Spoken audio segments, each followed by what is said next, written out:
Salut bien-aimés frères en Christ, que le Seigneur vous bénisse, c'est le prophète Lagor. Aujourd'hui, nous n'allons pas prier, nous allons partager la parole de Dieu. Comment est-ce que nous offensons Jésus-Christ par les péchés que nous commettons? Et ces péchés-là, nous allons les diviser en deux phases. Il y a les péchés qui offensent, qui souillent notre âme.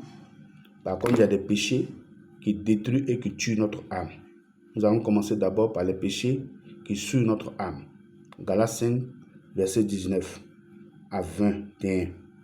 Il dit quoi? Or, les œuvres de la chair sont manifestes. Ce sont l'impudicité, l'impureté, la dissolution, l'adultère, la magie, l'inimitié, les querelles, la jalousie, les animosités, les disputes, la division, les sectes, les envies, l'ivrognerie, les excès de table et les choses semblables. Je vous le dis d'avance, comme je l'ai déjà dit, que ceux qui commettent de telles choses n'hériteront pas le royaume des cieux. Donc, quand nous regardons la première phase, d'abord, on va parler de la magie. On va parler de l'inimitié, les querelles, les jalousies, les animosités, les disputes, les divisions, les sectes, ceux qui sont dans les sectes, là, les envies. Tu es là, tu envies ton frère pour un rien, parce qu'il s'est marié, parce qu'il a une voiture, il a un travail, tu l'envies. L'ivrognerie. Vous êtes là, vous buvez matin, midi, soir, tu es diacre, tu es pasteur. C'est toi qui bois, tu encourages les fidèles à boire. C'est un péché, ça souille l'âme. Les excès de table et ces choses semblables n'hériteront pas le royaume des cieux. Donc il y a beaucoup de choses. Quand nous lisons aussi le livre de 1 Corinthiens, nous allons parcourir la parole. 1 Corinthiens chapitre 6, à partir du verset 8. Il dit quoi? Les injustes n'hériteront pas le royaume des cieux. N'hériteront pas le royaume des cieux. Les impudiques, les adultères, l'ivrognerie, les voleurs, les cupides, les ivrognes, les outrageurs n'hériteront pas le royaume des cieux. Donc si tu te trouves dans ces genres de choses-là, la jalousie mène à quoi? La jalousie détruit l'âme. La jalousie souille l'âme plutôt. La méchanceté souille l'âme. Les rancunes, les haines, les manques de pardon, ça souille l'âme. L'ivrognerie, la boisson, les faux témoignages, ça souille l'âme. Ce qui détruit l'âme, qui détruit l'âme, qui tue l'âme, l'impudicité, l'adultère, la pédophilie, le lesbianisme. Vous comprenez, non? On te fait l'amour par l'anus. C'est une abomination. Des hommes qui sortent des enfants, qui violent les filles sans leur consentement. C'est une abomination. Tu sors des cadavres, c'est une abomination. Tu tues ton frère pour pouvoir bâtir l'église, c'est une abomination. Donc toi qui vis ce genre de choses-là, ça tue ton âme et ça souille ton âme. Jésus est venu, n'est pas venu mourir à la croix pour ceux qui se portent bien. C'est parce que nous sommes malades qu'on a décidé d'aller à l'hôpital. Mais si tu vas à l'hôpital, va bien à l'hôpital. Va bien à l'hôpital. Et change de vie, et change de comportement. Tu ne peux pas être dans ces choses-là et tu vas prophétiser, tu vas imposer les mains aux gens. Tu ne peux pas souiller ton âme et les calomnies, les critiques, la jalousie, les envies, l'ivrognerie. Et puis toi, tu vas prendre le micro pour prêcher. Tu as lâché et puis tu sens boisson. Toi, tu vis dans l'adultère, tu es pédé, tu es lesbienne. On te prend l'anus. C'est l'abomination, ça tue ton âme, ça détruit ton âme. En tant que le Saint-Esprit veut communiquer avec nous, c'est au travers de notre âme qu'il communique avec nous. Mais si ton âme est souillée, tu as besoin de te laver. Si ton âme est morte, est détruite, cette âme-là a besoin d'être ressuscitée par Jésus-Christ de Nazareth. Jésus dit, il aime le pécheur, mais il hait le péché. Il nous aime, nous tous. Moi-même qui vous parle là, il nous aime.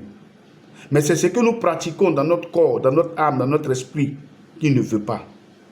Alors, bien-aimé, si tu es dans cette vie-là, repens-toi. Jésus frappe à la porte de ton cœur. Quand c'est comme ça, tu deviens un instrument de l'esprit humain, de la sorcellerie de ta famille. Tu penses que tout ce que tu fais là, Dieu est dedans. Dieu n'est pas dedans. Il y a longtemps, il t'a quitté. Il ne t'a pas marié, il ne t'a pas doté, il ne t'a pas envoyé devant l'autel de Dieu. Tu vis avec lui. C'est impudicité. Tu es dans la même église. Tu sois le mari de quelqu'un. restitue le mari des gens, restitue femme des gens, sors d'impudicité, sors d'un concubinage, abstiens-toi, sanctifie-toi et demande au Saint-Esprit de restaurer ton âme et de t'envoyer l'homme de qui tu es sorti. Tout ça, là, les pasteurs nous prêchent ça. Mais on entend. Et puis on vit dedans quand même. Les pasteurs ne peuvent pas aller vous rendre visite. Mais le Saint-Esprit, là, il vous voit. Quand vous venez à l'église, vous dites, Seigneur, souviens-toi de moi. Ta prière est un parfum de mauvaise odeur devant Dieu. Dieu ne peut pas t'exaucer. Parce que tu es conscient que le péché tue, le péché détruit. Mais tu as pris la décision de vivre dedans. Donc il ne faut pas appeler Jésus. Si aujourd'hui la sorcellerie te malmène, tu ne dors pas, on te poursuit, on veut te tuer. Mais c'est parce que ils ont quelque chose qui les appartient, qui est en toi. La Bible dit, le diable vient mais n'a rien en moi. Si tu as vraiment le Saint-Esprit, abandonne ça.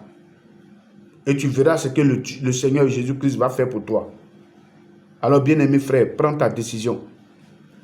Job 22, verset 28 dit, à tes résolutions répandra le succès et la gloire de Dieu brillera sur ton sentier. Tant que tu vas demeurer dans cette vie-là, tu ne vas pas expérimenter Dieu. Jésus-Christ va revenir même là, tu ne vas même pas entendre la trompette sonner. Parce que l'âme est détruite, l'âme est morte, l'âme est souillée. Tu ne prends pas la peine de laver ton âme. Tu te répands. Tu es comme un chien. Tu finis de te repentir, tu reprends encore ce que tu as vomi. Tu es comme un porc. Dès qu'on finit de te laver, tu te vôtres encore dans la boue. C'est comme ça Jésus nous voit. Bien-aimés, les temps sont graves. Repentons-nous. Nous ne savons ni l'heure ni le jour où le Sauveur viendra. Dieu peut te surprendre. Tu es couché avec ton gars. Tu vas rester. Le Saint-Esprit peut te surprendre. Tu as volé le mari de quelqu'un, vous êtes à l'hôtel, tu vas rester. Le Saint-Esprit peut te surprendre parce qu'on te mougue par l'anus, tu vas rester. Le Saint-Esprit peut te surprendre parce que tu es pédé, tu es lesbienne, tu vas rester.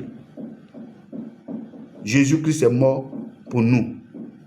Arrêtons de l'offenser. Arrêtons de le blesser, de le frustrer par nos péchés, par nos comportements, par nos attitudes, nos caractères qu'on ne veut pas changer. Donc n'allons pas à l'église, asseyons-nous à la maison parce qu'on est conscient du péché dans lequel on est. N'utilise pas l'église pour couvrir tes péchés. Ne prends pas la parole de Dieu pour justifier tes péchés. La Bible dit que le seul péché qui ne nous sera pas pardonné, c'est le blasphème contre le Saint-Esprit.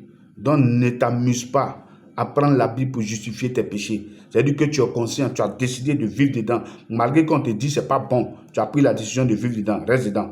Le jour où le diable va venir te demander le compte, quand tu vas appeler Jésus, là, il ne va pas venir. Dieu, là, il prend toujours la peine de nous prévenir. La mort, là, ça va demander compte aux chrétiens, ça va demander compte aux païens. Arrête d'être chrétien qui va à l'église. Sois réellement converti. Quand tu lis la parole, là, que le Saint-Esprit t'amène à avoir la crainte de Dieu, pour dire ça, là, c'est écrit dans la Bible, on ne fait pas. Saint-Esprit, aide-moi à ne pas pratiquer, à ne pas vivre ça. Aide-moi même à sortir dedans. Mais tu sais que ça existe, que la Bible défend ça. La Bible dit que ce n'est pas bon. Et puis toi, tu fais, tu vis dedans. Tu t'attends à quoi? Bénédiction? Tu t'attends à mariage? Mariage, c'est loin de toi. C'est la maladie, la misère, la pauvreté. Tu vas tourner en rond. Recommencement perpétuel, limitation. Tu vas te poser la question, Seigneur, qu'est-ce que j'ai fait? Pourquoi ça m'arrive? Pourquoi ça t'arrive? Comment? Tu as pris la décision de rester dans, tu es consciente? Tu es conscient? Alors ne pose pas la question à Dieu, pourquoi ça m'arrive? Le jour où tu vas te décider, selon Job 22, verset 28, il dit à tes résolutions répandra le succès et la gloire de Dieu brillera sur ton sentier. Moi, je t'encourage à prendre la bonne décision pour sortir dedans. Pour sortir dedans, parce que Jésus t'attend. Le but que tu ne meurs pas dans ce péché-là, mais le but que tu sors pour qu'on honore le Seigneur dans la nouvelle Jérusalem, pas dans l'enfer. L'enfer, c'est la souffrance éternelle, la mort éternelle. Le Saint des Saints, c'est la paix, le repos. Bien-aimé, je t'encourage à te décider à sortir dedans. Je ne peux pas t'accuser ni te condamner. Parce que nous tous, on lutte pour atteindre la perfection. L'une n'est pas fait, l'une est juste. Mais quelque chose tu fais consciemment, volontairement, tu sais. C'est grave que la mort. Alors reprends-toi et décide-toi et demande au Saint-Esprit, j'ai pris ma décision, aide-moi à sortir dedans. Dis à ton gars, il n'a qu'à rester chez lui. S'il t'aime, il n'a qu'à aller voir tes parents. Il n'a qu'à aller à la mairie. Il n'a qu'à venir devant l'autel de Dieu. On couche avec n'importe qui. C'est nos vies, nos destinées, nos grâces qui sont vendues aux autels de nos familles. Nos bénédictions que nous vendons volontairement à Satan et à ses suppôts par les rapports sexuels. Nous allons voir dans la seconde épisode comment est-ce que le péché sexuel détruit l'âme. et tue l'âme. Que le Seigneur vous bénisse. Portez-vous bien, c'est le prophète Lago. Je continue de prier pour vous, pour que Dieu se révèle à vous, pour que vous puissiez rentrer dans votre destinée. Que vous ne soyez pas esclaves du péché, esclaves de Satan, esclaves des esprits de vos familles, mais que vous soyez esclaves de Jésus pour être dans la paix, dans le repos, selon Dieu et sa parole, au nom puissant de Jésus. Que l'onction de Dieu vous soit communiquée, que la faveur de Dieu vous soit communiquée, que l'esprit de conscience, de résolution vous soit donné par le Saint-Esprit, afin que quand tu vas écouter ce message, que tu décides réellement à quitter dedans et à dire au Saint-Esprit, je veux me remarier avec toi, je veux remettre mon alliance avec toi, je veux m'unir avec toi pour vivre, pour expérimenter Christ et pour témoigner.